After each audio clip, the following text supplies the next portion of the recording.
Hello everyone, welcome to the channel, and thank you so much for being here. Before we dive into this video, if you find it valuable, please do yourself a favor. Hit that like button. It helps our channel tremendously and it shows you care about content like this. And if you haven't subscribed yet, what are you waiting for? Subscribe now because we post videos every single week that will change how you think about your brain, your life, and your potential. Now, I want you to listen to me very carefully right now because what I'm about to share with you might be the most important thing you hear this entire year. And I'm not saying that for drama or to get your attention. I'm saying it because you're losing something precious every single day, something you can't buy back, something that once it's gone might be gone forever. You're losing your brain. Not in a scary medical way, not like a disease that shows up on tests, but slowly, quietly, day after day, you're letting your brain grow older, weaker, slower, and less sharp. And the worst part? You're not doing anything to stop it. You know what I'm talking about. You scroll your phone for hours every single day. You wake up and do the exact same thing you did yesterday. You avoid anything that feels hard or uncomfortable. And then you wonder, why am I forgetting things? Why don't I feel smart anymore? Why doesn't life feel exciting? The answer is simple. Your brain is dying. Not today, not tomorrow, but piece by piece, it's shutting down. If you don't take control right now, if you don't protect your mind like you'd protect your most valuable possession, if you don't train your brain like a warrior trains before battle, you will slowly become something that scares you. You'll be awake, walking around, going through the motions, but not truly alive. Inside, you'll feel foggy, weak, disconnected, and lost. That's why I created this video for you. This is not for people who want easy tips or quick shortcuts. This is for people who are ready to fight for their mind. People who want to stay sharp, powerful, creative, young, and full of life, even at 50, 60, 70, 80. People who want to look back at their life and say, I was truly alive. In this video, I'm going to show you 16 of the most powerful brain-building habits that exist. These aren't the boring, tired tips you've heard 1,000 times before. These are raw, real, and tested by real people who refuse to accept brain death. These are habits that work, and if you use them, you won't just have a younger brain. You'll think faster, speak more intelligently, feel better emotionally, wake up with real energy, sleep like a peaceful baby, and most importantly, you'll feel like you're actually living your life, not just watching it pass by. But I have to be honest with you. If you ignore what you're about to learn here, don't cry later when your memory starts to fade, when your focus disappears, when you can't remember what it feels like to feel truly alive. The choice is yours. And something else. Since you're learning about your brain, you're also going to improve your English. As you listen to these stories, as you learn about how to keep your brain young and powerful, you're going to naturally improve your English listening skills, your understanding, and your confidence. You're training two things at once. So please stay with me through all 16 habits because the transformation you get depends on whether you actually apply these. Just watching isn't enough. You have to do it. You have to commit. And if you do, your life will change. But before we start, smash that like button, subscribe to the channel, and in the comments, tell me which brain habit you're most excited to try. Now let's begin. Habit 1. Use your other hand sometimes. There's a man named Marcus who came to me about 6 months ago. He was 38 years old, worked in IT, made good money, had a nice life, but he felt empty in the head, if that makes sense. He told me, I feel like my mind is just on cruise control. I wake up, I work, I eat, I scroll my phone, I sleep, I repeat. And every single day feels like a copy of the day before. My brain is just existing, not living. I asked him a simple question. When was the last time you did something new that felt uncomfortable? Something that made your brain have to work hard? He thought about it for a long time. And then he said, I honestly can't remember. It's been years, maybe over a decade. That's when I explained to him something that changed everything. I said, Marcus, your brain is like a muscle in your body. When you use that muscle in the same way every single day, it doesn't grow stronger. It stays exactly the same. But when you force that muscle to work in a new way, when you push it beyond what it's comfortable doing, that's when it grows. That's when it becomes powerful. And the same is 100% true for your brain. I gave him one assignment. For the next 2 weeks, I want you to do this. Every single day, use your non-dominant hand for one activity. If you're right-handed, brush your teeth with your left hand. If you're left-handed, eat your dinner with your right hand. Try opening doors with the opposite hand. Try writing your name. Try anything that forces your brain to work harder. On the first day, Marcus tried to brush his teeth with his left hand. It was a disaster. Water was everywhere. His technique was terrible. He felt frustrated. He wanted to quit after 20 seconds, but he didn't. He pushed through. By day 3, something strange started happening. When he used his non-dominant hand, he could feel his whole brain light up. It felt like he was waking up for the first time in years. His focus got better. He noticed things he never noticed before. He felt present, actually present in his own life. After 2 weeks, Marcus told me something that still gives me chills. He said, "This 2 weeks did something I didn't expect. When I brush my teeth with my left hand and feel that struggle, I feel my whole brain waking up.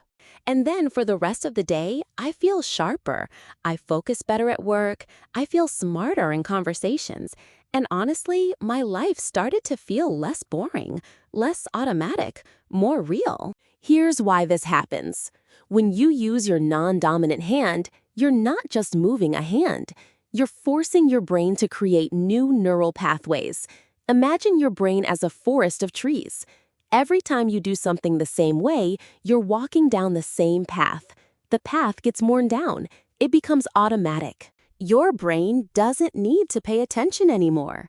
But when you do something new, you're blazing a completely new trail through that forest. That's hard work. That's uncomfortable. But that discomfort is growth. Scientists have studied this.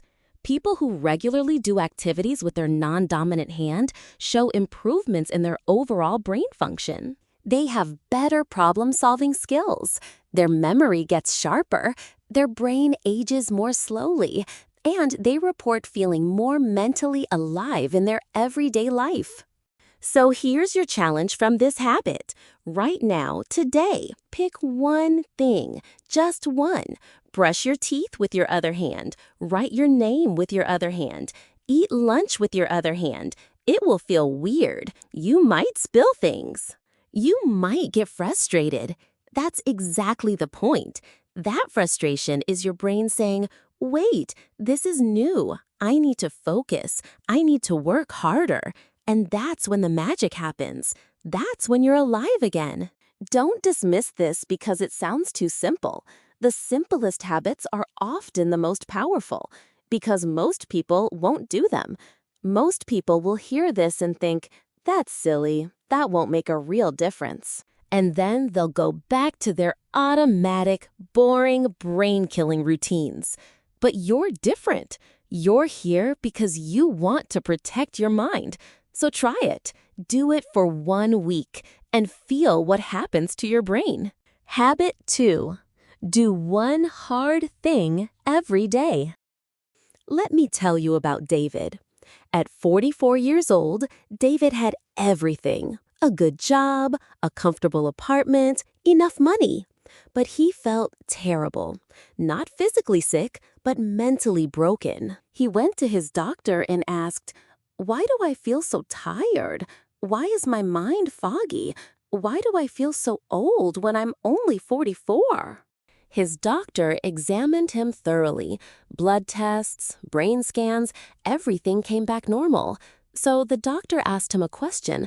"David, when was the last time you did something hard, something that scared you, something that pushed you out of your comfort zone?" David couldn't answer.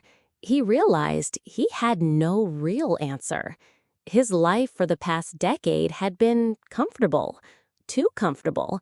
He did the same work every day, ate the same foods, talked to the same people, never pushed himself, never challenged himself. The doctor told him something that sounds simple but changed everything. "David, your brain only stays young and alive when it struggles. Comfort kills it. You've become too comfortable. Your brain is slowly shutting down because it doesn't have to work anymore. You need to shock it. You need to do hard things." David started small. He didn't try to run a marathon or learn a language overnight. He just started with one hard thing per day. Day 1, he took a cold shower for just 20 seconds. His whole body screamed. He wanted to jump out.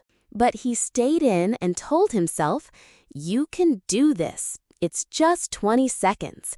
When he stepped out, his whole body was alive. His mind was sharp.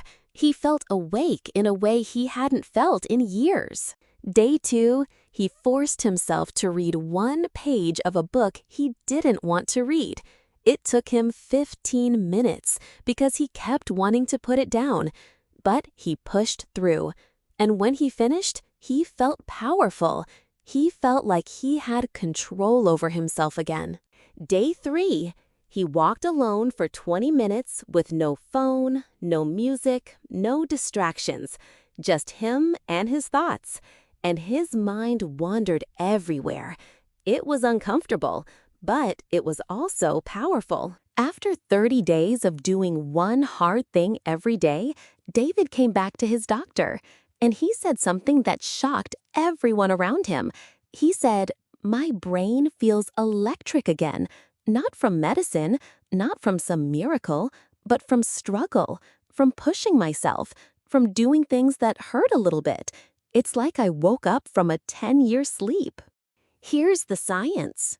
When you do something difficult, your brain releases chemicals that help it grow. It creates new neural connections.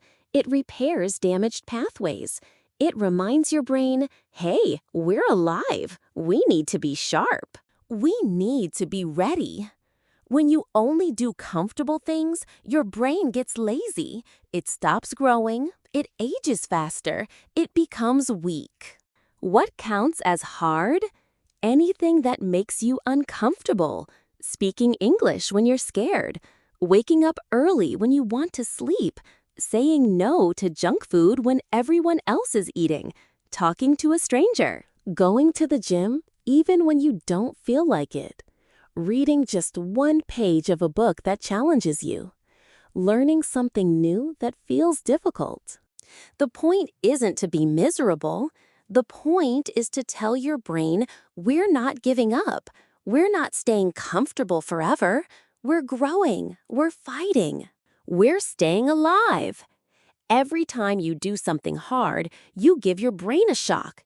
And that shock is what keeps it young.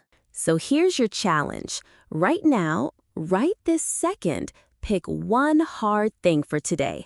Not tomorrow, not next week. Today. What is it? Is it a cold shower? Is it speaking up in a meeting when you're scared? Is it starting that project you've been avoiding? Is it having a difficult conversation? Pick something and do it. Then tomorrow, do another hard thing. And the day after, do another one. Because here's the brutal truth that nobody wants to hear. If you don't push yourself, you will rot. Slowly, quietly, you will die while you're still alive. You'll become a ghost in your own life. But if you do one hard thing every single day, you'll stay alive, really alive. Habit 3. Stay away from screens for some time every day. Jennifer was 31 years old and worked in marketing. Smart woman, successful. But she had a problem she didn't even realize was a problem. Her phone. She was constantly on it. Before she got out of bed in the morning, she'd scroll through Instagram for 20 minutes. At breakfast, she'd check emails and social media. During her commute, her eyes never left the screen. At lunch, she'd scroll. In the afternoon, between meetings, she'd check her phone. On the way home, she'd scroll. At dinner, her phone was on the table. Before bed, she'd scroll for an hour. One day, her mother visited her, and her mother said something that hit her hard. "Jennifer, I talked to you for 10 minutes yesterday, and I felt like you weren't even there. You checked your phone 47 times while we were talking. 47 times. You weren't present for me. You weren't present for your own." That's when Jennifer realized something terrifying. She couldn't remember the last time she sat alone in silence without reaching for her phone. She was terrified of being bored. The thought of sitting alone without stimulation made her anxious. She'd feel panicked if she didn't have her phone. She described it like this: "It feels like my phone is oxygen, and if I don't have it, I can't breathe." I explained to her what was happening. "Jennifer, your brain is being destroyed. Every time you scroll, your brain is jumping from one stimulus to another. Jump, jump, jump. Instagram, text message, email, TikTok. Your brain is being attacked with constant stimulation. It's like feeding sugar to a child every 3 seconds. What happens to that child? They become wild, unfocused, unable to concentrate, unable to think deeply. That's what's happening to your brain." I gave her a challenge. "Jennifer, for the next 2 weeks, every single day, turn off all screens for 1 hour. No phone, no laptop, no TV, no YouTube. No background music, no distractions, just you alone with your thoughts. You can walk, you can sit, you can write, you can think, but no screens." Day 1 was torture for Jennifer. She had the hour free, and she turned off her phone, closed her laptop, and sat down. After 2 minutes, she felt anxious. After 5 minutes, she felt panicked. She actually picked up her phone 3 times just to hold it, even though she didn't turn it on. She felt like something was missing from her life. At minute 15, she felt like something was seriously wrong with her, but she pushed through the entire hour. By day 5, something was shifting. The panic started to fade. She actually started to think. Real thoughts, deep thoughts, thoughts about her life, about what she wanted, about her relationship with her mother. By day 10, she realized she was remembering things without looking them up. Her memory was getting sharper.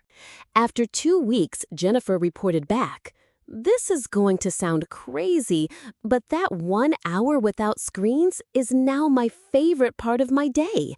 I walk outside, I notice the sky, I notice birds, I have ideas, real ideas." Before, my mind felt like it was constantly jumping around, like a hyperactive puppy. Now, for at least 1 hour a day, my mind is calm, focused, and I realize I've been missing so much of my own life while I was looking at a screen. Here's what's happening scientifically.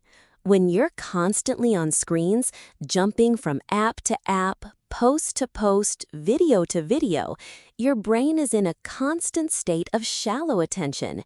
You're not going deep into any thought. You're skimming, you're jumping, you're scrolling. Your brain's attention span gets worse. Your ability to focus gets weaker. Your memory gets worse. And your ability to feel calm and peaceful gets damaged. But when you take a break from screens, your brain starts to heal. Your attention span comes back, your focus sharpens, your creativity increases, and you remember what peace feels like. You remember what it feels like to be present, to be alive. Here's your challenge for this habit. Starting today, find 30 minutes. That's it, just 30 minutes. Turn off every screen. No phone, no computer, no TV. No music, just silence, or just nature, or just your own thoughts. Do this every single day, not just once, every day for 30 days. In the first few days, you'll feel uncomfortable. You might feel panicked. You might feel like something is wrong. That's your brain telling you how addicted it's become. But push through, because on day 10, something shifts. Your brain starts to calm down, and by day 30, you'll have control of your mind again, instead of letting your phone control your mind. Habit 4. Sleep in a dark, silent room. I want to tell you about two men, Thomas and Robert. They were the same age, same job, same stress level, same life situation. The only difference was one thing: how they slept. Thomas slept with the TV on in his bedroom. He said it helped him fall asleep. His phone was on his nightstand, and he'd get notifications all night. Street lights came through his window. Sometimes he'd leave a lamp on. He slept about 7 hours a night. Robert, on the other hand, made his bedroom like a cave. Pitch black. He had blackout curtains. He kept all lights off. He used an eye mask just to be sure. He turned his phone off and left it in another room. He used earplugs because he wanted 0 sound. He also slept about 7 hours a night. Same hours of sleep, completely different results after 30 days. Thomas woke up every morning feeling tired, foggy. He had headaches. His mood was irritable. He'd forget names. He'd lose focus at work. By afternoon, he'd be exhausted, needing coffee to keep going. He felt older than his actual age. Robert woke up feeling energized, clear. His mind felt sharp. He had motivation. He remembered conversations better. He could concentrate for hours. He felt happy. He felt young, even though he was the same age as Thomas. What's the difference? Just sleep quality. And sleep quality is 90% about darkness and silence. Here's why. When you sleep, your brain goes through deep stages where it cleans itself. It removes toxins, it repairs memory, it consolidates what you learned that day, it resets your emotions. But this only happens in deep sleep. Deep, real, uninterrupted sleep. But if light enters your eyes while you sleep, even a little bit, your brain doesn't go into deep sleep. It stays partially awake. It's like you're sleeping with one eye open. Your body is resting, but your brain isn't getting the deep repair it needs. So you wake up feeling like you haven't actually slept at all. And if there's noise, same thing. Your brain is constantly listening for danger. It's partially alert. You might not consciously hear the sounds, but your brain does, and it keeps you from going deep. And if your phone is next to your head, buzzing with notifications all night, even on vibrate, your brain is getting shocked awake repeatedly. You might not remember waking up, but your brain does, and your sleep quality is destroyed. So here's what you need to do. Make your bedroom into a cave, a pitch black cave. Use blackout curtains or use an eye mask. Get rid of all lights. Phone notifications? Turn off your phone completely. Put it in another room, not on silent. Off, not in your bedroom. Noise? Use earplugs or a white noise machine to mask other sounds. Make your room silent, not quiet, silent. This might sound like a small change, but it's not. This is a life-changing change. This is the difference between a brain that ages and a brain that stays young. Your brain needs real sleep, deep sleep, healing sleep, and it can only get that if you sleep in darkness and silence. Do this for 2 weeks. Sleep 7 hours in a completely dark, completely silent room, and you'll feel a transformation that's almost unbelievable. Habit 5. Walk alone in nature without your phone. Eliza was trapped, not in a prison, but in her own mind. She was 26 years old, and she had panic attacks almost every day. She felt anxious all the time. Her brain was constantly filled with worries. She couldn't focus on anything. She couldn't enjoy moments. She was always thinking about the worst-case scenario. She went to a therapist. The therapist was honest with her.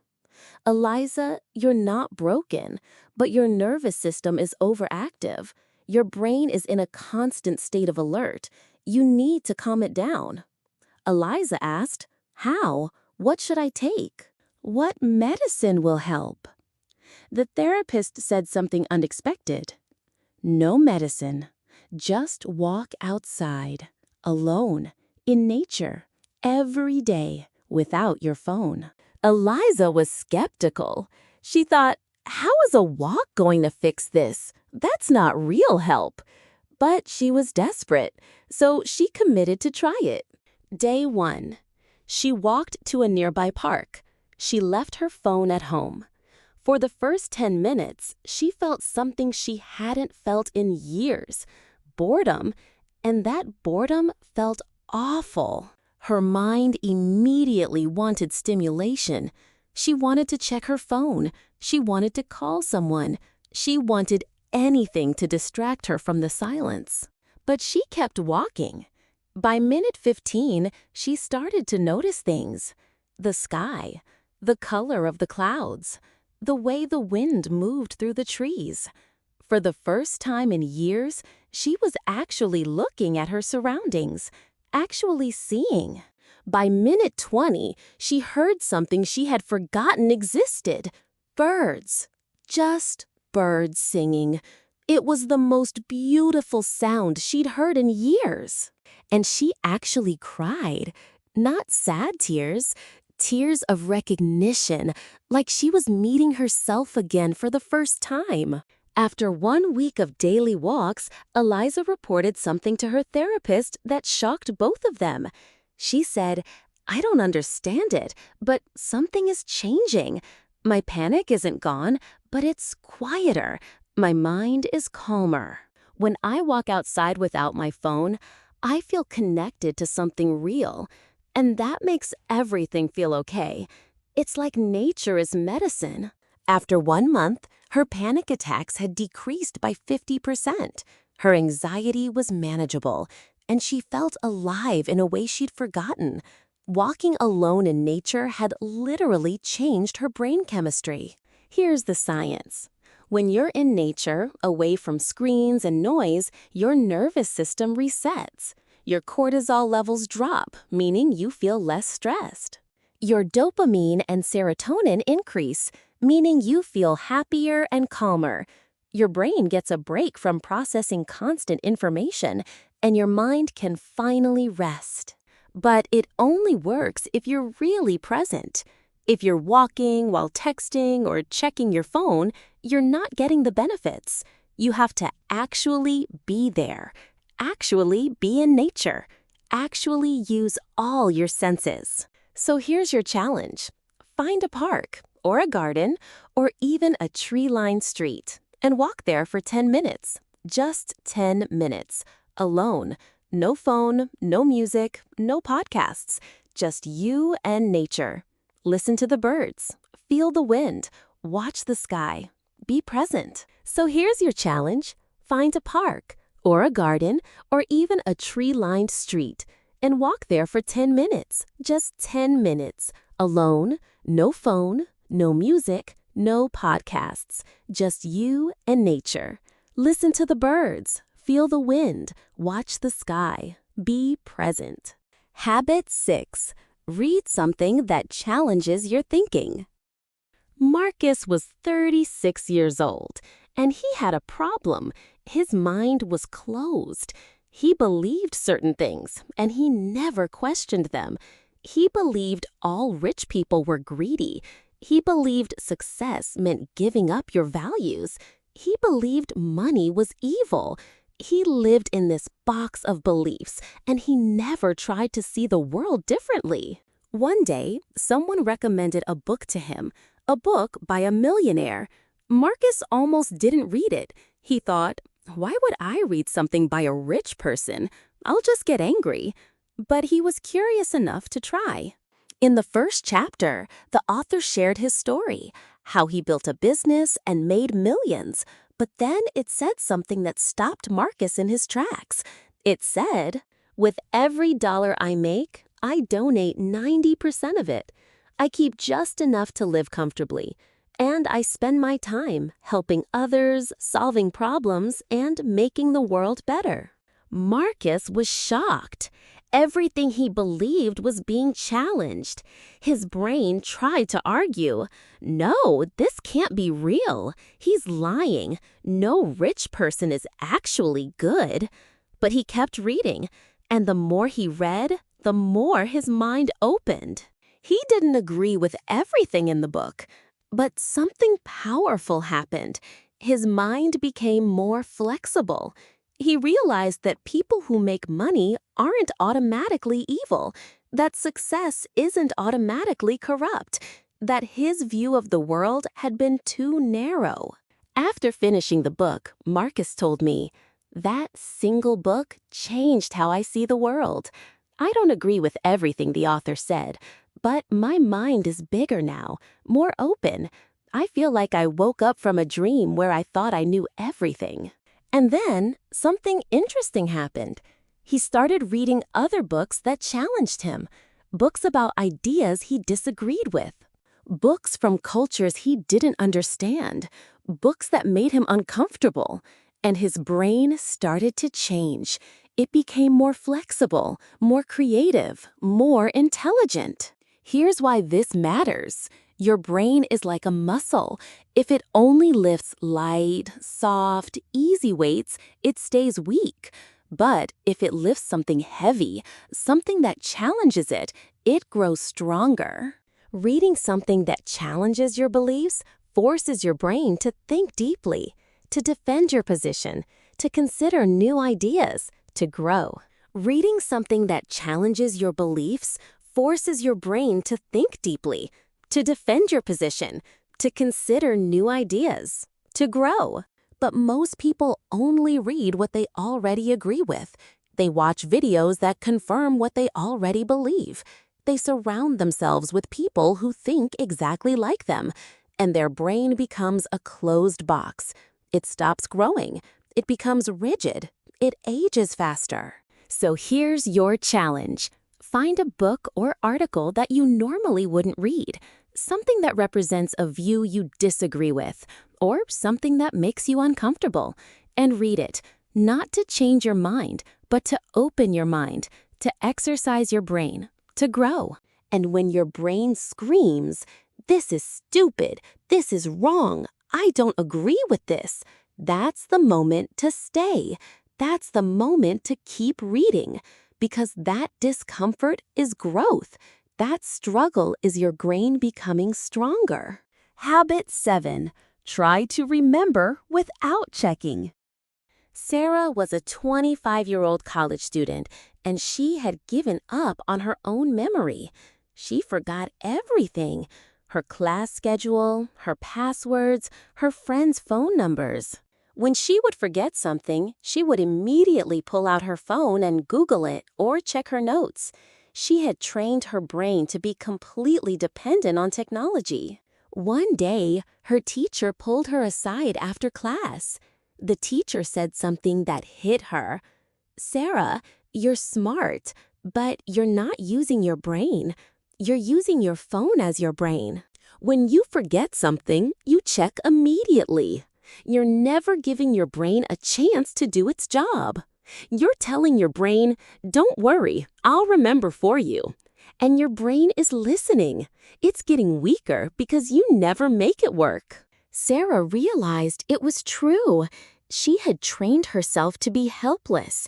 She couldn't remember anything without checking, and it felt normal to her.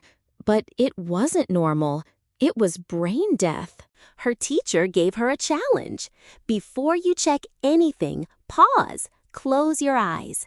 Try to remember for 60 seconds. Force your brain to work. Give it one last chance. Then, if you still can't remember, you can check. Sarah tried it. The first day was hard. She'd forget something and immediately want to check.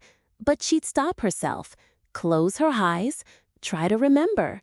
And most of the time, it was there, in her brain. She just had to dig for it. It felt amazing when she remembered on her own. After 1 month of doing this, Sarah reported something incredible. She said, "My memory is so much better now. I'm remembering things without having to write them down. And my confidence is completely different. When I remember something on my own, I feel proud. I feel intelligent. I feel like I have control of my brain again." Here's the science. Every time you remember something without external help, you're strengthening the neural pathway for that memory. Your brain is getting exercise. It's building strength.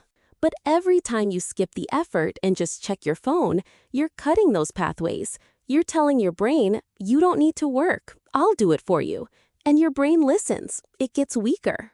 This habit is about active recall. And active recall is one of the most powerful brain-building techniques that exists. Because when you force your brain to pull information from memory without help, you're not just remembering, you're training your brain to be strong. So here's your challenge. Starting right now, before you check anything, pause. Close your eyes.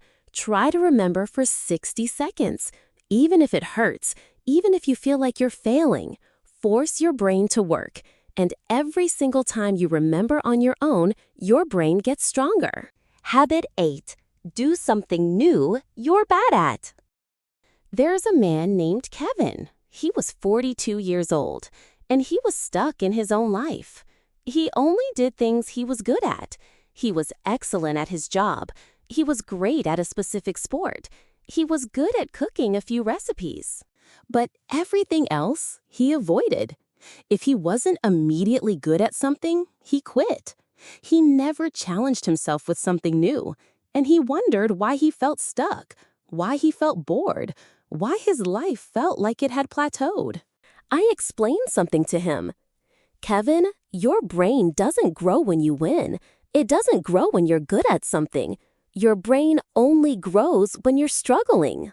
When you're bad at something, when you're failing and trying again, that's where the growth happens. The stronger the struggle, the stronger the growth." I challenged him. Pick one thing this week that you're terrible at, something you have zero skill in, and practice it every single day.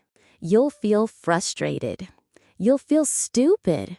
You'll want to quit. But that's the magic moment. That's when your brain is most alive. Kevin chose public speaking, something that terrified him. He joined a local speaking club. The first time he stood up to speak, he was shaking. His mind went blank. He felt humiliated. He wanted to disappear. But he stayed. He spoke, he sat down, and he survived. Week 2, he was still terrible. But week 3, something shifted. He wasn't shaking as much. His mind didn't go completely blank. Week 4, he could actually speak for 2 full minutes. Week 5, people were actually listening. Week 6, people were engaged. 3 months later, Kevin told me, "I never thought I'd be good at public speaking. But more than that, I never thought I could do something hard and stick with it. And now I realize that's the real growth. Not being good at speaking, but being brave enough to be bad at something and keep going anyway." Your challenge. Pick one thing this week that you're completely bad at. Learn an instrument, dance, paint, speak in front of people, learn a new language. It doesn't matter what. Just pick something hard and do it every single day for 30 days. You'll be terrible, you'll feel stupid, and that's exactly the point. That's where your brain grows. Habit 9. Talk deeply, not small talk. People today are lonely. They have 1,000 friends online, but they're deeply, painfully lonely. Why? Because they only talk about the weather, about traffic, about how busy they are. They never go deep. They never share anything real. They never ask real questions. I met a woman named Caroline. She had tons of friends, but she couldn't name one person she truly felt connected to, and her brain was suffering because of it. Deep connection is a basic human need. When you don't have it, your brain ages faster.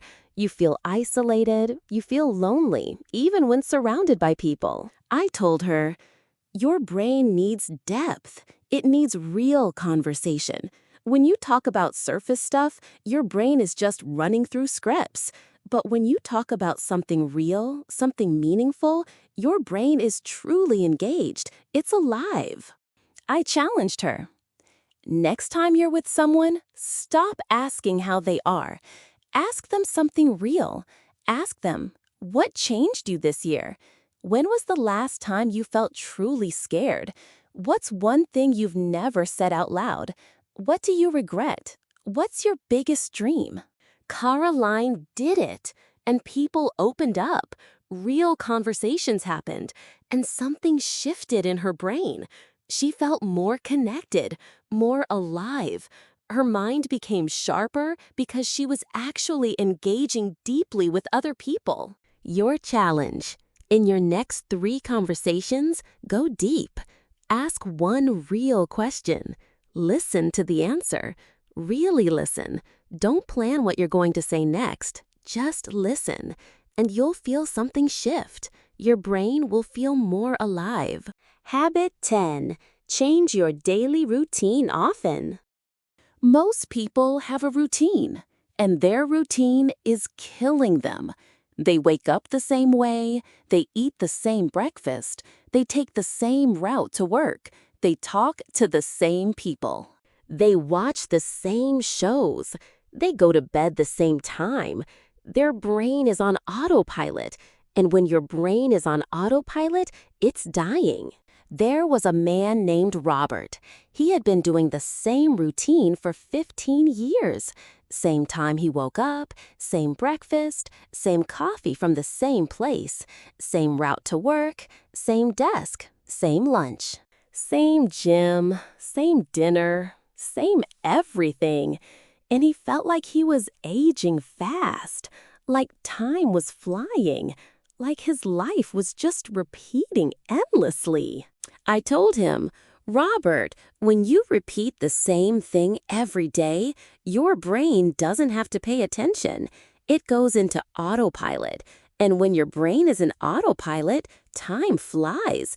You don't feel present. You don't feel alive. You feel like you're just existing.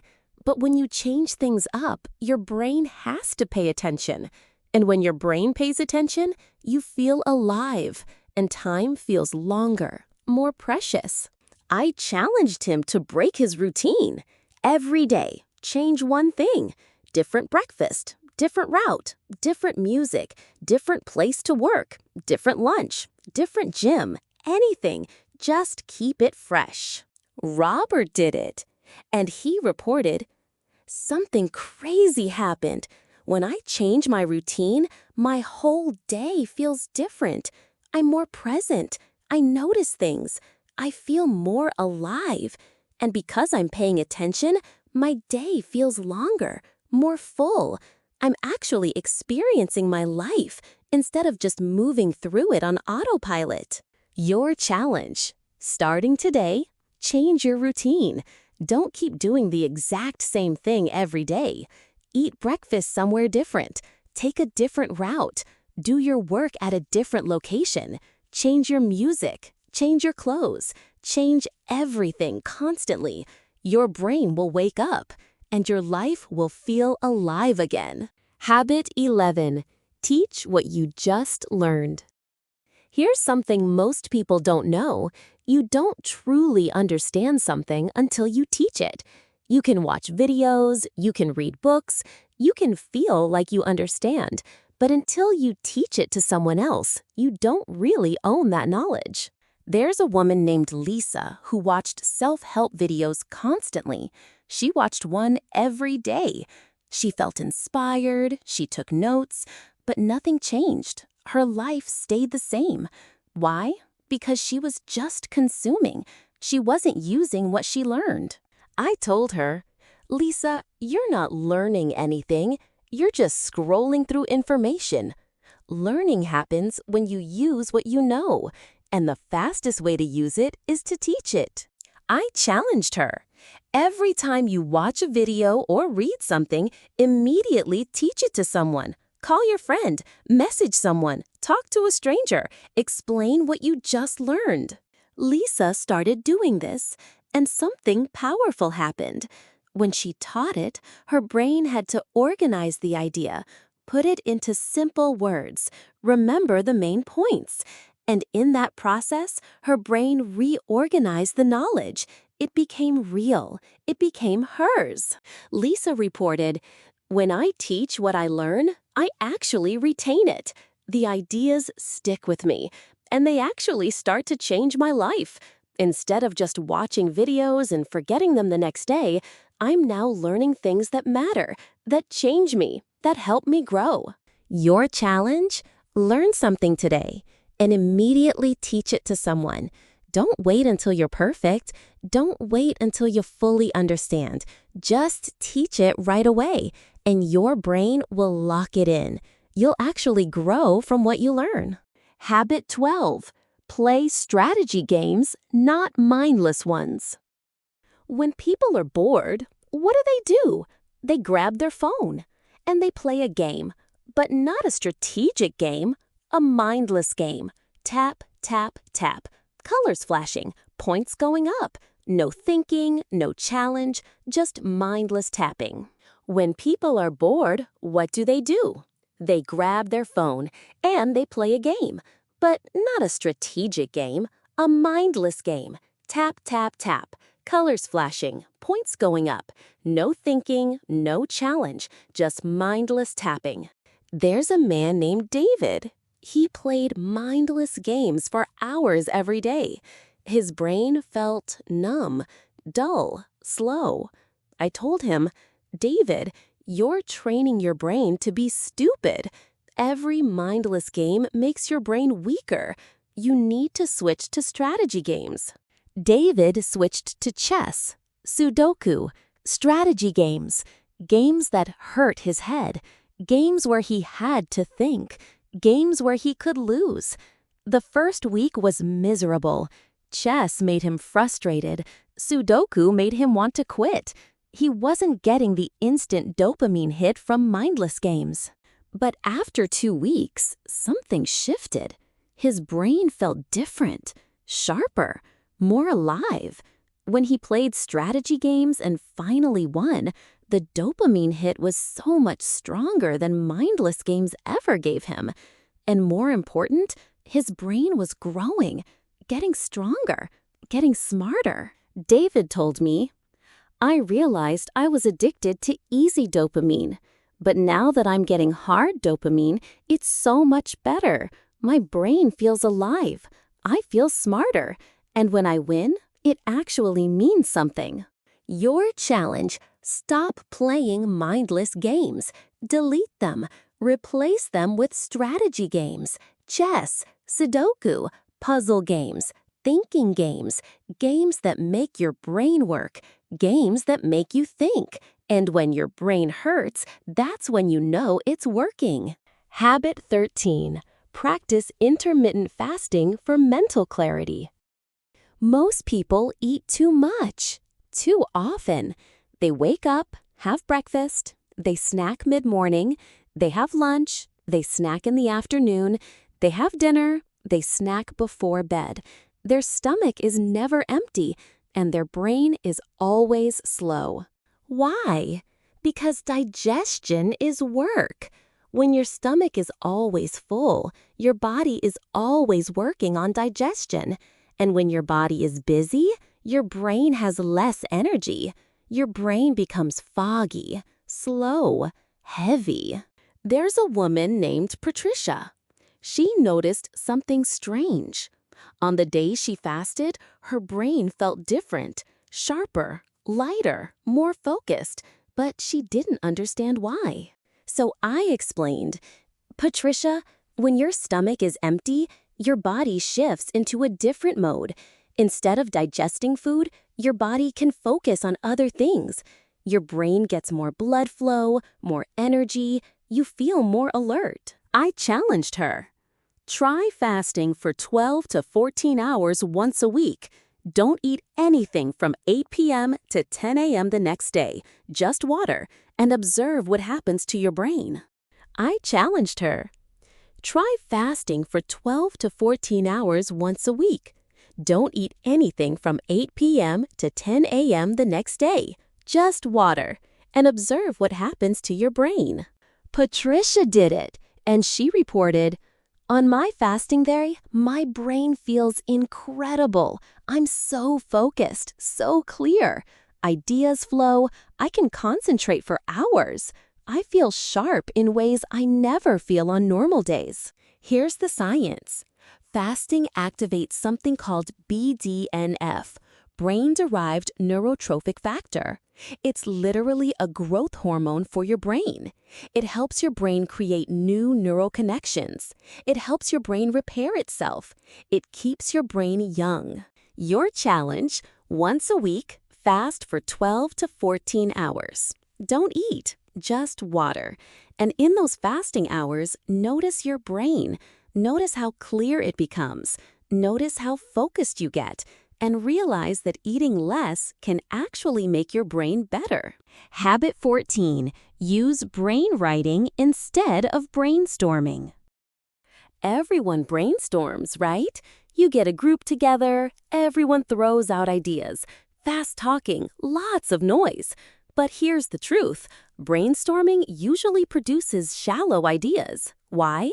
Because people say what comes to mind first, what's easy, what they already know. Real creativity comes from deep thinking, not fast talking. Deep, silent, focused thinking. That's where real ideas come from. There's a man named Alex who worked in advertising. He was always in brainstorming meetings. Lots of people, lots of noise, lots of mediocre ideas. He was frustrated. He felt like his best ideas never came out in those meetings. I told him, Alex, try brainwriting. Instead of talking out loud, write down your ideas in silence. No talking, no distractions. Just you and your thoughts and a pen and paper. Alex tried it. He set a timer for 10 minutes. He wrote ideas in complete silence. The first 3 ideas were obvious, easy, same ideas anyone would come up with. But then something happened. At minute 5, his brain went deeper. He started writing ideas that surprised him. Ideas he'd never consciously thought of before. Real, original ideas. By minute 10, he had written one idea that changed everything. An idea so good that his company used it for their biggest campaign ever. And that idea came from silence, from deep thinking, not from brainstorming. Alex told me, I realize that my best ideas don't come when I'm talking. They come when I'm thinking deeply, in silence. Brainwriting gave me access to ideas I didn't know I had. Your challenge. Pick a problem, something you need a solution for. Set a timer for 10 minutes. Write ideas in silence. No stopping, no editing, just write. And by minute 7 or 8, you'll have an idea that surprises you. That's your real creative brain, and it only comes out in silence. Habit 15. Take cold showers to shock mental alertness. This habit is brutal, and that's why it works. Most people chase comfort their entire lives. Warm beds, soft chairs, hot showers, everything comfortable, everything safe. But comfort is killing you. Because when your body is always comfortable, your mind gets lazy. There's a man named Steven. His entire life was designed for comfort. Comfortable job, comfortable apartment, comfortable routine. And he felt weak, mentally weak, like he had no control over his own mind, like he was running from discomfort instead of facing it. I told him, Steven, take a cold shower every morning, just 20 seconds, cold water, really cold, and stay in it. Feel the panic, feel the discomfort, and tell yourself, I'm staying, I'm not running. Steven did it. Day 1, he lasted 5 seconds. It was the worst thing he'd ever felt. Day 2, he lasted 10 seconds. Day 3, he lasted 15 seconds. By day 10, he could do 30 seconds, and something shifted in his mind. Steven told me, when I stay in that cold water, when I face that panic and don't run, I feel something in my brain shift. I feel control, power, like I can handle hard things, and that carries into the rest of my day. I feel mentally stronger in everything I do. Here's the science. Cold water triggers your sympathetic nervous system. Your body thinks it's under threat. Your brain goes into high alert. Your heart beats faster. Your blood flows faster. Your mind becomes sharp, focused. And when you stay in that discomfort instead of running, you teach your brain, we can handle hard things. We don't have to run. Your challenge, tomorrow morning, after your warm shower, turn the water cold, very cold, for just 20 seconds. You'll want to jump out. Your brain will panic, but stay in. Tell yourself, I'm not running, I'm staying. And when you step out, you'll feel something you haven't felt in years. You'll feel awake, truly awake. Do this every single day for 30 days, and your entire relationship with discomfort will change. Habit 16. Memorize one new poem or song every week. This is the final habit, and it's not cute. It's not easy. It's mental surgery. It's about rebuilding your brain from the inside. Because here's the truth. Your memory is dying. Every single day, you forget names, faces, conversations. You just accept it. You blame age, you blame stress, but the real reason is this. You stopped memorizing anything. You think everything should be easy to find. Your phone has every phone number. Google has every fact. The internet has every song. So why remember anything? And that's the problem. When you stop using your memory, it dies. There's a woman named Helen. She was 52 years old, and her memory was terrible. She couldn't remember names. She couldn't remember what someone said to her yesterday. She felt old, like her brain was just dying. I told her, Helen, your brain isn't dead. You just stopped using your memory. And when you stop using something, it dies. But you can bring it back. All you have to do is memorize something. Every week, memorize one poem, or one verse from a song, or one quote, something with rhythm, something with meaning, something that matters to you. Helen chose a poem, a short poem about strength. She spent a week memorizing it. She read it out loud. She wrote it down by hand. She tested herself. She pushed her brain. By the end of the week, the poem was inside her, not on a piece of paper, inside her mind, locked in. She could recite it any time. And something shifted. She felt proud, like her brain was actually working, actually capable. Helen continued.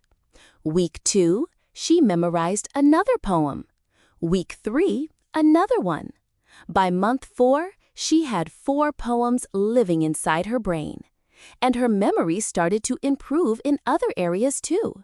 She was remembering names, remembering conversations, remembering things from her past. Helen told me, when I memorize something, I feel like I'm building my brain from the inside. It's like I'm rebuilding neural connections, and it's working. My memory is better, my mind feels younger, and I have these beautiful poems inside me that I can share with people anytime. Here's the science. Memorization forces your brain to focus, to repeat, to structure information, to connect things. And that is how you build mental strength, not by scrolling, not by listening passively, but by holding something inside your mind word for word. Your challenge? Pick one poem, or one quote, or one verse from a song, something that moves you, something with rhythm, something with meaning, and memorize it this week. Repeat it out loud, write it down, test yourself, make your brain work, and by the end of the week, it's yours. It's inside you, and you've built your brain. We've gone through 16 powerful brain habits, 16 weapons against brain death, 16 ways to keep your mind young, sharp, powerful, and truly alive. But here's the thing, knowing about these habits and actually doing them are completely different things. You can watch this entire video and feel inspired. You can feel like you understand everything, but if you don't actually do any of these habits, nothing will change. Your brain will stay exactly where it is, slowly dying, slowly getting weaker, slowly getting more foggy. So I'm asking you, commit to just one habit this week. Just one. Pick the one that speaks to you the most, the one you feel most drawn to, and do it. Every single day for 7 days. Don't try all 16 at once. Just one. Make it real. Make it stick. And if you want to stay sharp and keep learning about how to protect your brain and transform your life, please, I'm begging you, subscribe to this channel right now. Hit that subscribe button because we post videos every single week that will blow your mind, videos that will make you think differently, videos that will help you grow. And while you're at it, smash that like button. It costs you nothing, but it helps our channel so much. It shows the algorithm that you found value in this, and it helps us reach more people who need to hear this message. People whose brains are dying and who don't even realize it. And please, in the comments below, tell me which habit you're going to try first. Which one spoke to you the most? Which one are you committing to? Because when you write it down publicly, you're more likely to actually do it. So comment, tell us, hold yourself accountable. And if you know someone whose brain is dying, someone who's stuck, someone who's gotten too comfortable, someone whose life has become autopilot, someone who needs to hear this message, share this video with them, send them the link, because they need to know the truth. They need to know that their brain can come alive again, that they have the power to stay young, that they have the power to transform their mind. Because at the end of the day, your brain is the most important thing you own. Your brain is you, everything you are, everything you think, everything you feel, everything you do, it all comes from your brain. So protect it, train it, feed it, challenge it, love it. And if you protect your brain, you'll live a life that's truly worth living. A life where you're awake, where you're present, where you're sharp, where you're creative, where you're powerful. A life where you're truly alive. Thank you so much for watching. I believe in you. I believe in your brain. I believe that you're going to take these 16 habits and transform your life. So go out there, start with one habit, do it for 7 days. Feel what happens, and then come back and tell us in the comments what changed. We'll be here waiting to celebrate your transformation. Thank you, and I'll see you in the next video.